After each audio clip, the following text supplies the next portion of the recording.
기독교의 핵심은 자기 부인입니다. 기독교의 핵심은 내가 죽고 주님이 사는 것이에요. 우리가 그거 너무 잘 알죠. 자기 부인이 되지 않으면 주님을 따라갈 수가 없고, 나를 죽고 나는 죽고 주님이 사시고 내 안에 주님께서 역사하셔서 나는 상상할 수 없는 역사가 내 삶에 일어나는 것, 성령의 충만한 역사를 그렇게 우리는 말할 수 있습니다. 그러면 자기 부인이 일어나지 않는 이유, 또 자기 부인을 방해하는 것들이 무엇이 있을까 생각해 보면 몇 가지가 있는데, 첫 번째는 자기의 의가 있습니다. 교회 다니는 사람들은 이런 병에 걸리는 사람들이 많은데, 자신이 선하다, 자신이 지금 주님의 뜻대로 행하고 있다, 자신이 하나님의 말씀대로 생각한다라고 착각하는 겁니다. 그러니까 자기의 의가 넘치는 거죠. 그래서 내가 잘한 것만 생각하고, 그 다음에 내가 선한 부분만 생각하고, 그래서 나는 인정받아야 된다 이렇게 생각하는 거예요. 악한 죄가 있는데 그 악한 죄들을 저지르는 것과 또 교만한 것도, 이거 하나님 다 싫어하시는데, 때로는 내가 선하다라고 생각하는 그것도 하나님과의 거리를 멀게 합니다. 그러니까 악한 일만 하나님과의 거리를 멀게 하는 게 아니라 내가 선하다라고 생각하는 것이 하나님과 거리를 멀게 하기도 해요. 자기의 의가 넘치는 사람이 또 있는가 하면, 교회 안에 또 한 반 정도는 자기의 연민에 빠져 있습니다. 나는 불쌍한 사람입니다. 나는 힘든 고통 중에 있습니다. 나는 어려움 중에 있습니다. 나를 돌봐주세요. 불쌍함으로 사랑받기를 원하는 것, 상당히 많아요. 그래서 나는 십자가가 너무 무거워요. 나는 하나님께서 나에게 언제 이렇게 문제를 해결해 줄지 모르겠어요. 이런 것들, 자기 연민에 빠지는 거죠. 근데 자기는 맨날 십자가를 진다고 하는데, 사실은 이런 사람은 십자가를 못 져요. 십자가는 누가 지냐면 의지적인 사람이 지지, 그러니까 자기 연민에 빠진 사람은 질 수가 없어요. 그러니까 아무것도 못하는 거죠.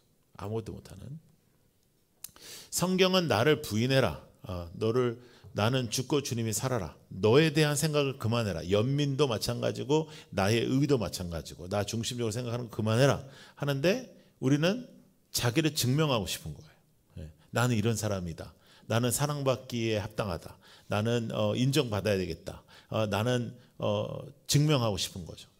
그래서 자기 의도 문제고, 자기 연민은 더 큰 문제고, 그 다음에 자기 증명도 사실은 불가능한 거예요. 하나님께서만 우리를 아시는 거죠. 하나님이 우리를 어떻게 평가하시냐, 이것이 굉장히 중요한데, 사실은 거기에는 마음이 별로 없는 거죠. 예수님께서 40일 동안 금식을 하셨어요. 40일 동안 금식하신 다음에 사탄이 와서 세 가지 유혹을 하는데, 세 번째 유혹이 뭐냐면 세상을 지배하게 해주겠다 그랬어요. 세상을 지배하게 해주겠다. 그때 예수님께서 뭐라고 하시냐면, 사탄아 물러가라 그래요. 그리고 너의 하나님만을 사랑하고 섬겨라 이렇게 말씀하시거든요. 근데 사탄아 물러가라, 그때 나왔던 대답이 오늘도 나오죠. 베드로에게 사탄아 물러가라. 우리는 이 땅에서 어떠한 것을 지배하냐, 어떤 것을 지배할 수 있냐, 그죠? 그 다음에 어떤 걸 소유하고 있냐, 이런 것이 굉장히 큰 우리의 관심이라면, 하나님께서는 여러분이 어떻게 예배드리냐, 하나님 앞에 어떤 예배자로 서 있냐, 그리고 소유하고 지배하는 것이 아니라 예배하고 섬기는 것, 하나님을 섬기고 이웃을 섬기고, 하나님을 섬기고 주변 인물들을 섬기고, 하나님을 섬기고 우리가 서로를 섬기는 것을 하나님께서는 요구하셨었어요. 자, 요한복음 말씀 하나 볼게요. 요한복음 1장 14절 시작. 그 말씀은 육신이 되어 우리 가운데 사셨다. 우리는 그의 영광을 보았다. 그것은 아버지께서 주신 그는 은혜와 진리가 충만하였다.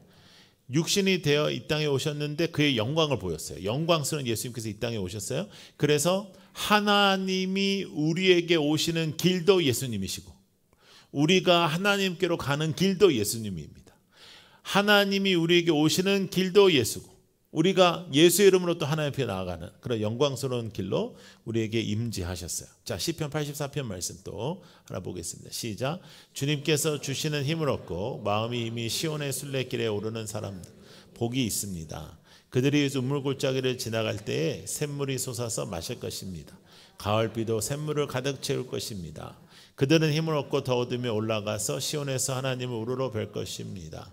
주 만군의 하나님 나의 기도를 들어주시옵소서. 야곱의 하나님 귀를 기울여 주십시오. 이렇게 나와요. 시온의 대로, 시온의 대로, 시온의 길. 그 예배하며 가면서 눈물의 골짜기도 있고 어려움도 있다. 근데 우리는 그 시온의 골짜기, 시온의 길로 가는 것이다. 하나님을 예배하는 예배자로 사는 것이다. 그래서 하나님을 예배하는 예배자, 나를 부인하고 하나님을 따르는 것, 그것에 대하여 온전하게 회복이 일어나야 우리가 회복되는 거예요. 안 그러면 우리가 회복이 안 돼. 아무리 사람들은 이렇게 서로 막 이렇게 막 우쭈쭈 해주고 뭐 이렇게 해도 이거는 해결이 안 돼요. 해결이 안 돼. 자기의 의로 쌓여 있는 인생을 살지 마라. 교만한 인생이에요. 그 교만한 인생은 외로운 인생이라 아무도 좋아하지 않아. 예. 그리고 자기 연민 속에도 빠지지 마라. 나는 어려워, 나는 힘들어, 나는 고통스러워, 나는 아파, 뭐 나는 뭐 자식이 마음대로 안 돼. 이거 간혹가다 하면 괜찮은데 그거에 연민에 빠져서 살지 말고 징징거리면서 살지 마라. 예. 인생은 그렇게 살아가지고는 길이 안 보이는 것이다. 어려울 때가 있어요. 그럼 어려움을 우리가 호소하고 같이 기도하고 또 그것을 극복하고 또 살다 보면 또 어려움이 있어. 그러면 그것을 기도하고 극복해야지 계속해서 비슷한 문제로 계속 자신의 연민을 불어일으키는 그런 인생은 별로 좋지 않다는 것. 그래서 자기의 의에도 빠지지 마라. 자기 연민에도 빠지지 마라. 그럼 자기 부인은 어떻게 해야 되냐? 21절부터 보겠습니다. 자, 읽어요. 시작. 그때부터 예수께서는 자기가 반드시 예루살렘에 올라가야 하며 장로들과 대제사장들과 율법학자들에게 많은 고난을 받고 죽임을 당해야 하며 사흘째 되는 날에 살아나야 한다는 것을 제자들에게 그때 이렇게 나오죠. 그때에 이렇게 나옵니다. 그럼 그때가 언제냐면 예수님께서 오병이어를 기적을 마치시고 여론이 난리가 났습니다. 그러니까 지금으로 생각하면 대통령 선거를 하는데 선거가 30일밖에 안 남았는데 이 혜성과 같이 등장한 주자가 갑자기 치고 올라가기 시작하는 거예요. 그런데 이 치고 올라가는 스피드가 말도 못해. 그래서 사람들이 와, 이 사람한테, 그리고 모든 기득권자들은 이제 지기 시작하고 이제 이런 거예요. 그래서 분위기가 좋아요. 그리고 제자들 안에서도 분위기가 엄청 좋아. 왜냐하면 베드로가 한번 아주 정확한 대답을 했어요. 주는 그리스도시요 살아계신 하나님의 아들입니다. 이렇게 대답을 했어. 너희들은 나를 누구라 하느냐. 그때 베드로가 그렇게 정확한 답을 했어요. 그때 예수님이 뭐라고 그러시냐면 바요나 시몬아 너에게 이걸 알게 하신 분은 하나님이다. 이제 너의 이름은 베드로라. 이제 반석이다. 그리고 너의 반석 위에 교회를 세울 것이다. 엄청난 칭찬을 하는 거예요. 분위기가 엄청 좋은데, 그리고 지금 이제 될 것 같은데 눈앞에 있는 거예요. 베드로의 입장에서는 아무리 자기를 겸손하게 생각해도 총리는 할 것 같은 거예요. 자기가 이런 상황 속에 예수님이 죽겠다 하시는 거예요. 나는 죽어야 된다. 그리고 3일 후에 부활할 것이다. 그래서 이 좋은 이 분위기 속에서 이해할 수 없는 말씀을 하시는 예수님 앞에 베드로가 이제 하는 행동을 볼 수 있어요. 여러분 자세히 보시면 예수의 기적에서 사람들은 환호하고요, 예수님의 순환에서 사람들은 도망칩니다. 예수의 기적에서 환호만 하는 것은 종교이고요, 예수님의 순환과 예수님의 그 복음의 약속을 끝까지 붙잡고 함께하는 것은 믿음입니다. 그래서 종교의 인생과 믿음의 삶은 다른 거예요. 마태복음 16장 25절부터 26절. 자, 시작. 누구든지 자기 목숨을 구하고자 하는 사람은 잃을 것이요 나 때문에 자기 목숨을 잃는 사람은 찾을 것이다. 사람이 온 세상을 얻고도 제 목숨을 잃으면 무슨 이득이 있겠느냐. 또 사람이 제 목숨을 되찾는 대가로 무엇을 내놓겠느냐. 그러니까 나만 살자고 되는 것은 안 되는 거예요.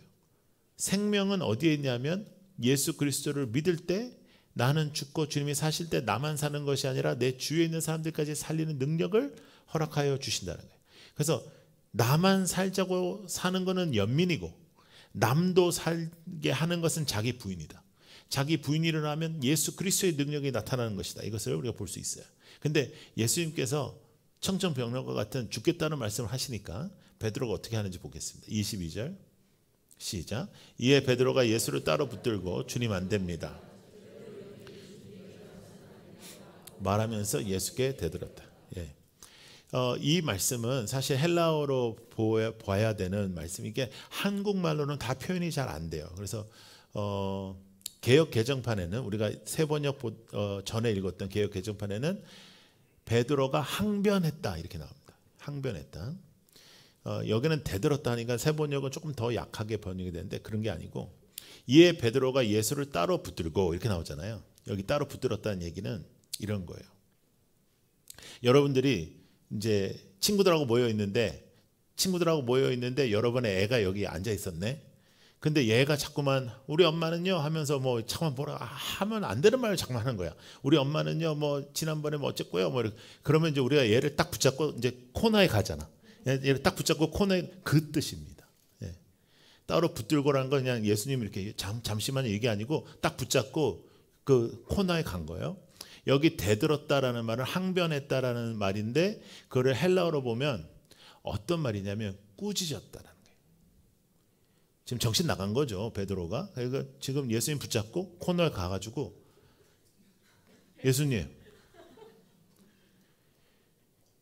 예수님만 3년 동안 고생했어.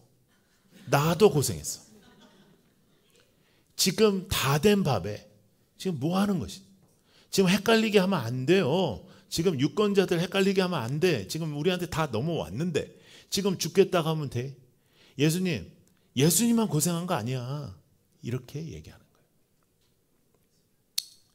여러분 사람들은요 되게 이 자기의 의는 제가 볼 땐 거의 정신병이거든요. 네. 그냥 우리끼리는 자기의 의라고 하지만 사실 병원 가면 약 줄걸요 아마. 네. 이게 뭐냐면 내가 없이는 안 된다 이렇게 생각하는 거예요. 목사님만 고생했냐 우리도 교회 개척해서 고생했다 이런 거 있잖아요. 네. 고생한 거 하나도 없어요. 저도 고생한 거 없고. 근데 그런 생각 뭐 내가 얼마나 했는지 아냐 이런 거. 이거 거의 정신병자라 이게. 예. 지금 베드로가 뭐라고 하냐면 지금 반석까지 갔기 때문에 자기는 자기는 지금 거의 반석이거든. 교회를 나 위에 세우신다고 하셨거든. 그러니까 거의 대등한 입장에서 예수님한테 그러는 거예요. 근데 여러분 교회 안에 이런 문제 굉장히 많아요. 굉장히 많아요. 제가 한 2, 3년 전에 이제 집회를 간 교회가 있는데 이제 저희 교회랑 사이즈 비슷한데 이제 그 교회는 굉장히 전통적인 교회죠. 그런데 이제 강대상이 있잖아요. 진짜 저 끝에서부터 이 끝까지 돼. 이렇게 옛날 나무 강대상 있잖아요. 이렇게 큰 거. 옛날에는 그걸로 이제 사람들을 이렇게 잡고 그랬으니까 이따만은. 그런데 이게 너무 오래돼가지고 제가 이렇게 손을 이렇게 갖다 대니까 제가 진짜 힘을 주면 부서지겠더라고요. 힘을 주면. 그래서 살살 하느라고 고생했어요. 그래서 제가 이제 집회 끝나고 담임 목사한테 저거 바꿔라 그랬어요. 저거 바꿔라. 아이고 목사님 못 바꿉니다. 그래. 우린 다 알아. 이 정도 얘기 들으면 왜 못 바꾸는지 다 알아. 교회 다닌 사람은 다 알아. 그거 드린 사람이 아직 살아있는 거예요. 다 알아. 그러니까 그 짓을 하는 거라. 예. 교회에서. 말은 어떻게 하죠? 주님께 드렸어요. 제가 한 게 아니에요. 뭐 하나님께 드렸죠. 저는 아무것도 아니에요. 말은 그렇게 해. 근데 조금만 섭섭하면 난리가 나고 막 내가 누군지 아냐 그러고 섭섭하다 그러고 삐지고 이 짓을 하는 게 이게 자기 의에 빠진 거예요. 거꾸로 맨날 징징거리는 거예요. 나는 힘들어요. 어려워요. 나 좀 돌봐주세요. 날 위해 기도해 주세요. 나는 뭐 사랑이 필요해요. 나 이렇게 언제까지 그럴까? 언제까지? 예. 아플 수는 있으나 나아야지. 감기를 365일 달고 살 수는 없잖아요. 예. 시험에 들었으나 그러면 시험에서도 해방도 돼야지. 계속 시험에 들려서 살 수는 없잖아요. 예.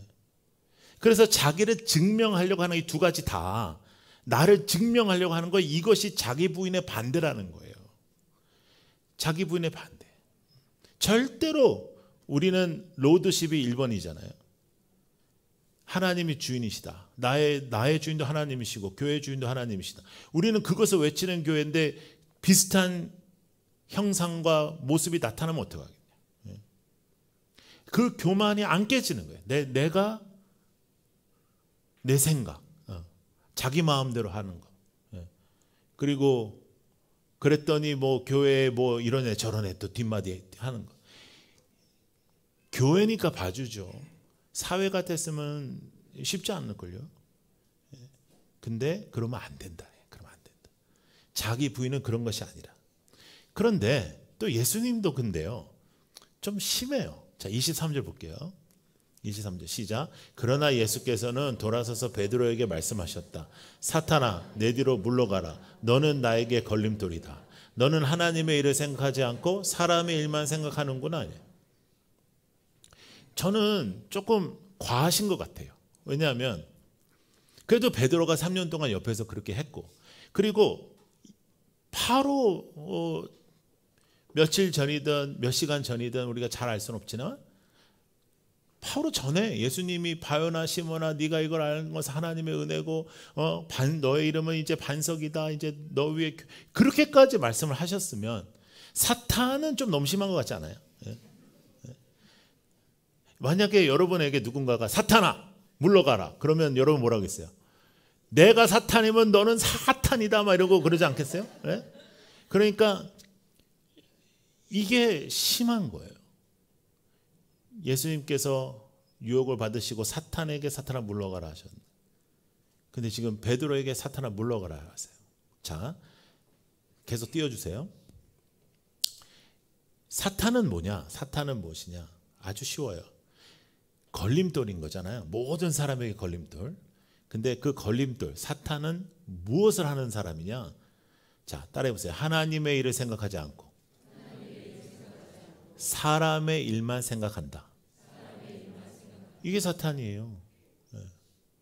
하나님의 일을 생각하지 않고 사람의 일만 생각.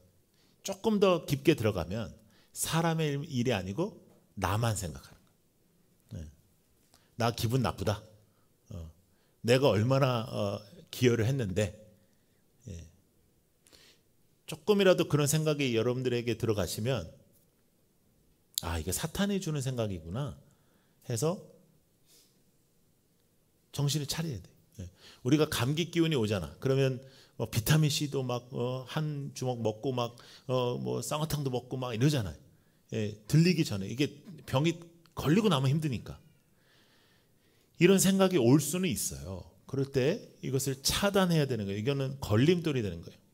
스칸달론이라는 단어인데 걸려서 넘어지게 한다는 뜻이에요. 걸려서 넘어지게 한다. 그런데 여러분,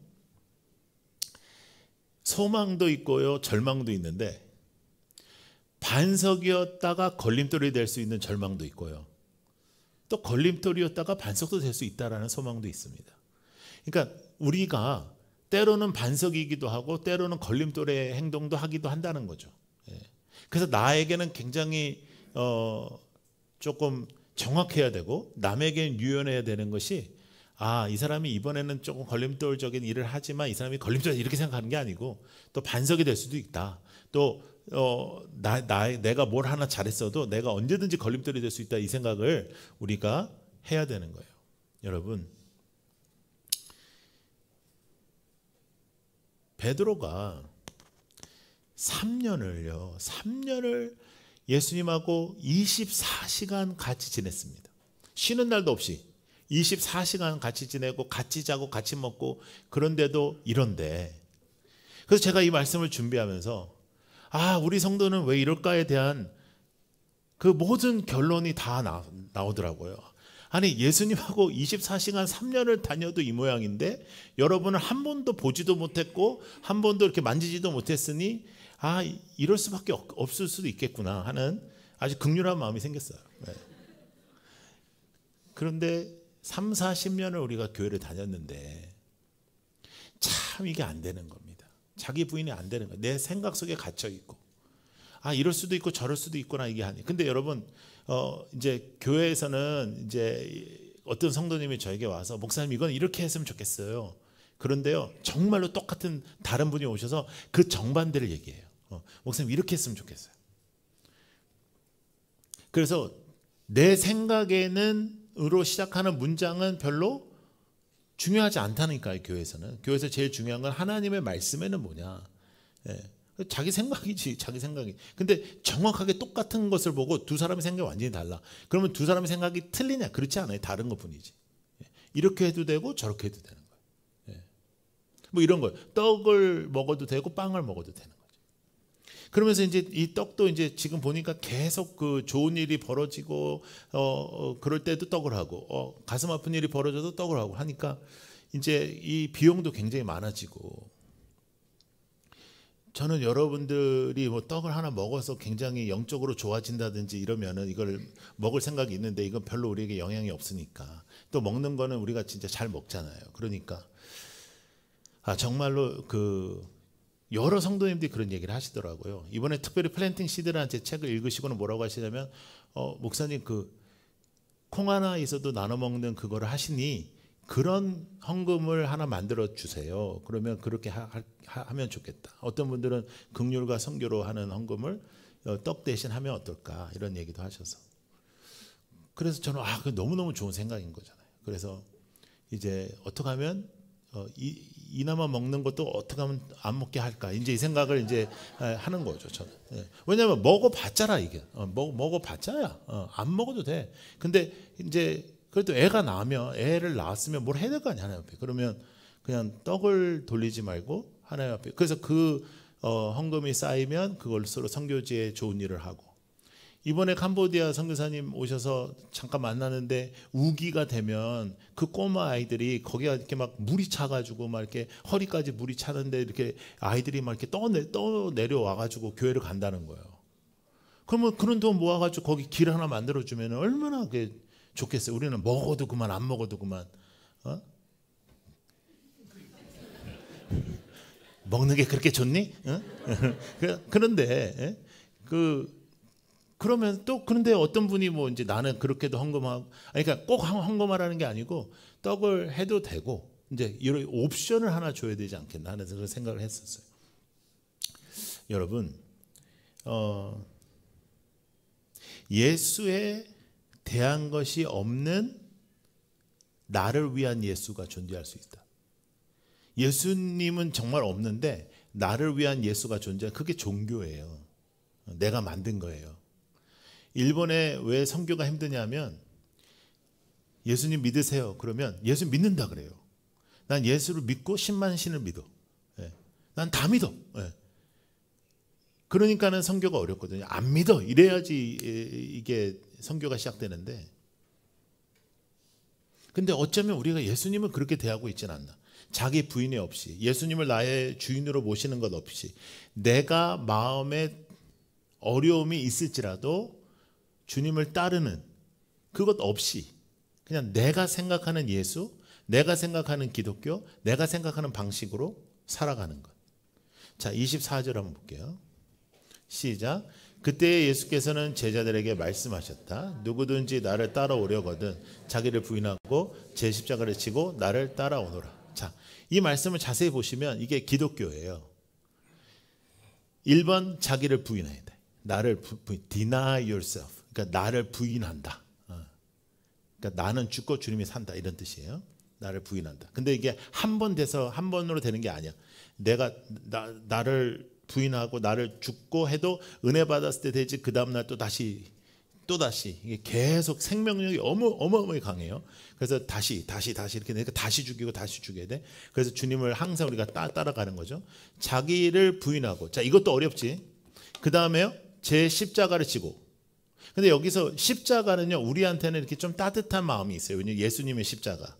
그런데 그 당시의 십자가는 뭐냐면 가장 악한 죄수들이 죽는 방법이에요. 사형의 도구. 가장 악한 사람들이 죽는 사형의 도구가 십자가라. 근데 그 십자가를 지고, 너희들이 질 수 없는 십자가는 내가 져. 근데 너희들도 십자가라는 숙제가 있어. 그래서 그것을 지고 나를 따라오너라. 어떻게? 좁은 길로. 그러니까 이게 징징거릴 데가 없어요. 왜냐하면 이미 다 예고가 됐어. 어렵다. 힘들다. 왜 이렇게 주님을 믿는 게 힘들죠? 그렇게 써 있어요. 힘들다고. 성경에 뭐라고 했냐면 세상이 너희를 미워한다 그래. 세상이 너희를 인정할 거다. 이렇게 안 해. 성경에는 세상이 너희를 미워할 거야. 너희가 진리를 붙잡으면 이 진리가 너희를 자유케 하지만 이 땅에서 너희를 이해하지 못할 거야. 이런 것들이 나와요. 그런데 그것보다 더 놀라운 은혜와 그것보다 더 놀라운 하나님의 함께 하심과 그것보다 바꿀 수 없는 하나님 주신 기쁨과 그것과 바꿀 수 없는 하나님의 역사들이 우리에게 나타나거든요. 그래서 우리가 믿음의 생활을 하는 거예요. 하나님을 붙잡고. 그런데 나를 붙잡고 하자니 기독교의 역사들이 일어나지 않는 거예요. 예수가 일어나지 않는 거예요. 더 이상 증명하려 하지 말고 더 이상 나의 의를 있지도 않는 그 의를 거짓 자아로 만들어내지 말고 말도 안 되는 그런 영적인 일을 하지 말고 그리고 자신의 연민에 빠지지 말아라.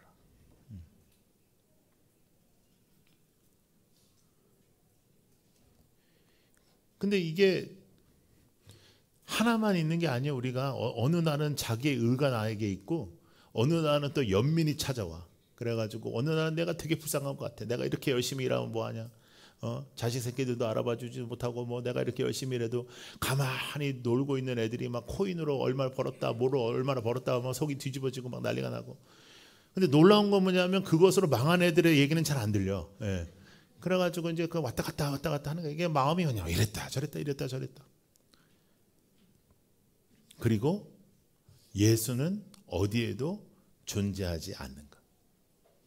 그래서 질문이 있습니다. 당신의 십자가는 어디에 있는가? 당신에게는 십자가가 존재하나? 그러니까 예수님을 따르려고 하는 어떠한 대가, 예수님을 따르려고 하는 어떠한 그런 선언, 예수님을 따를 때 일어나는 일들. 그러면 누가 도대체 누가 이 일을 할 수 있는가? 도대체 누가? 여러분 우리가 아깝지 않은 때가 있습니다. 돈이 안 아까워. 여러분 나 중심적이지 않을 때가 있습니다. 우리가. 그것이 뭐냐면 사랑이에요. 사랑. 자식한테 뭘 주면서 아깝지 않아요. 부모는. 어떻게 하면 더 줄까? 이렇게 생각하지. 아주 심할 때 좀 아까울 때는 있지만은 그래도 대체적으로 안 아까워. 그래서 사랑은 아깝지 않아요. 사랑은 절대로 나 중심적이 될 수가 없어요. 주님을 사랑하지 아니하면, 하나님의 말씀을 우리가 사랑하지 아니하면 하나님의 뜻대로 살아갈 수가 없어. 근데 그 사랑은 또 한 가지 숨길 수가 없습니다. 사랑은 표현돼요. 나타나요. 느껴져요. 예수를 사랑하는 것, 나를 내려놓는 것 똑같은 거라. 나를 내려놔야 사랑하는 것이다. 여러분들이 사랑하면 희생하고 아깝지 않잖아요. 그래야 나를 부인하고 주님을 따르지. 우리의 힘으로 이 주님께서 원하시는 이 길을 가기에는 너무 역부족이다. 그런데 여러분 한 가지 분명한 것. 복음은 능력이라. 복음의 능력이 여기서부터 시작하는 거예요. 그러면 나는 뭐야? 아니요. 그때부터 당신의 상상할 수 없는 역사들이 일어나고 당신이 계획하지 않은 일들이 일어나고 당신이 생각하지 않은 역사들이 나타난다. 언제? 나를 부인하고 주님을 주인으로 붙잡고 살아갈 때. 절대로 이 땅의 것에 나를 증명하려 하지 마세요. 절대로 이 땅의 것으로 여러분 자랑하고 살지 마세요. 절대로 이 땅의 것을 자랑하는 것을 교회 안에서 절대 하지 마세요. 교회는 하나님을 높이는 것이고 하나님의 말씀대로 따라가는 것이고 나는 죽고 주님이 사는 것이다. 어렵고 힘들 때 자신의 연민에 빠질 수 있습니다. 그것도 나를 증명하려는 것입니다. 빠지지 마세요. 자기의 의로 교만하게 사는 것은 더 악합니다. 하지 마세요. 예수가 다 아시고 여러분들을 소중하게 여기시는 그 예수께서 나와 함께 하심을 믿고 한 걸음 한 걸음 주님과 함께 동행할 때 우리 안에 진정한 회복이 일어날 줄로 믿습니다. 진정한 회복이. 그래서 우리 다시 복음 앞에 서는, 그래서 회복이 일어나는 여러분들이 되기를 축복합니다.